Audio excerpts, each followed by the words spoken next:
একো ক'বই নোৱাৰিম এতিয়া লাইক আকৌ দৌৰি চাব একো ক'ব নোৱাৰো কাৰণ তেখেতৰ এইখনেই লাষ্ট মুভি আৰু ক'ব লগা একো নাই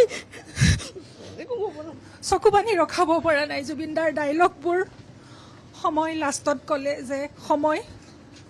সময়ক ভয় কৰোঁ আচলতে সময়ে সঁচাকৈ সময়ে লৈ গ'ল জুবিন দাক সময়ে লৈ গ'ল সময়ে আৰু অলপ সময় দিব লাগিছিলে বৰ দুখ লাগিল ক'বলৈ ভাষাই নাই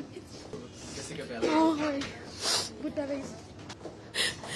ক'ব নোৱাৰো বহুত দুখ লাগিছে জুবিন দাক আৰু কেতিয়াও দেখা নাপাওঁ সেইটো কাৰণে বহুত দুখ লাগিছে খুব ভাল ছবিখন চবেই চাব কাকো আহ্বান কৰিব নালাগে আচলতে এইখন ছবি চাবলৈ চব মানুহ ওলাই আহিছে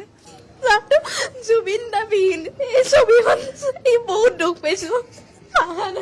মুগ্ধ মানে নাজানো আৰু একো ক'বলৈ ভাষা নাই আৰু চব কথা একদম মানে কিবা বেলেগ হ'লহেঁতেন লাষ্টৰ খিনি আৰু শেষ নহ'ল বুলি এইটো শেষ নহয় বহুত কথা আছে আৰু আমি জীয়াই ৰাখিব চেষ্টা কৰিব লাগিব এতিয়া জুবিন দাক